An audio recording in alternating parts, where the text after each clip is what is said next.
ইসলামী আন্দোলনকে নিয়ে কুরুচিপূর্ণ কথা বলার চেষ্টা করতেছেন। আমরা হুঁশিয়ার করে দিচ্ছি, আর যদি আমাদের নেতাদের বিরুদ্ধে এরকম অশ্লীল বক্তব্য দেওয়া হয়, আমরা তাদের বিরুদ্ধে আন্দোলন সংগ্রাম করে তুলব ইনশাআল্লাহ। মিস্টার আলী সাহেব, তিনি তার বক্তব্যে বলেছেন ইসলামী আন্দোলন বাংলাদেশে আমির নাকি বিগত পেশির সরকারকে হাত পাখা দিয়ে বাতাস করেছে, বলেন নাউজুবিল্লাহ। তিনি তার বক্তব্যের মধ্যে প্রমাণ করতে চেয়েছেন বিগত নির্বাচনে ইসলামী আন্দোলন বাংলাদেশ নাকি অংশগ্রহণ করেছেন। আমরা তার বক্তব্যকে ব্যর্থহীন ভাষায় প্রত্যাখ্যান করছি। মিস্টার আলী সাহেব 14 সালে বিএনপি নির্বাচন করে নয়, 14 সালে ইসলামী আন্দোলন নির্বাচন করে নয়, 24 সালে ইসলামী আন্দোলন বিএনপি নির্বাচন করে নয়, 24-এ ইসলামী আন্দোলন নির্বাচন করে নয়, 18 সালে বিএনপি নির্বাচন করেছে, ইসলামী আন্দোলনে নির্বাচন করেছে।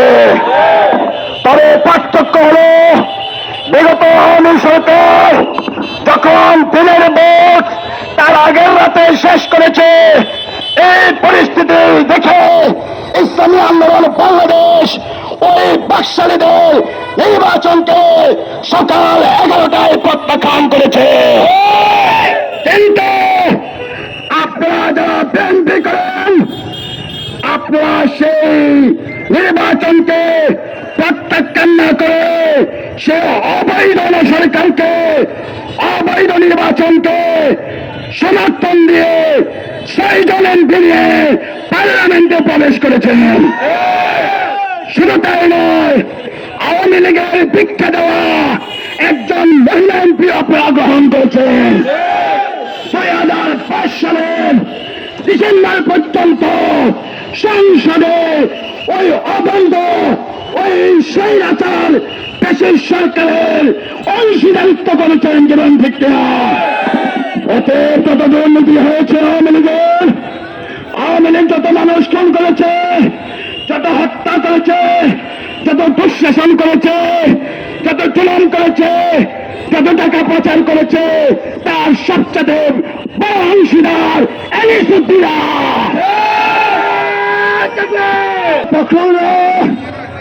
মিস্টার এনএসউদ্দিরা, আমরা গোটা বাংলাদেশকে জানিয়ে দিতে চাই, যখন আপনারা একটা বালুটা সরাইতে পারেন নাই, যখন আপনাদের নেত্রীকে এক কাপড় বের করে দেওয়ার পর রাস্তায় নামতে পারেন নাই, যখন নেত্রীকে চিকিৎসার জন্য বিদেশে পাঠানোর সাহস করেন নাই, অবৈধ সরকারকে প্রতিহত করার জন্য রাজপথে নামতে পারেন নাই, তখন আওয়ামী দুঃশাসনের বৃদ্ধাঙ্গুলিকে অপেক্ষা করে আওয়ামী সকল দুঃশাসনের বিরুদ্ধে, সকল জনগণের বিরুদ্ধে, সকল দুর্নীতির বিরুদ্ধে, সকল অপকর্মের বিরুদ্ধে রাজপথে একের পর এক কর্মসূচি দিয়ে গোটা রাষ্ট্রে মুসলমানের পক্ষে, সার্বভৌমত্বের পক্ষে, মানবতার পক্ষে ভূমিকা দিয়েছিলেন পীর সাহেব চরমনায়।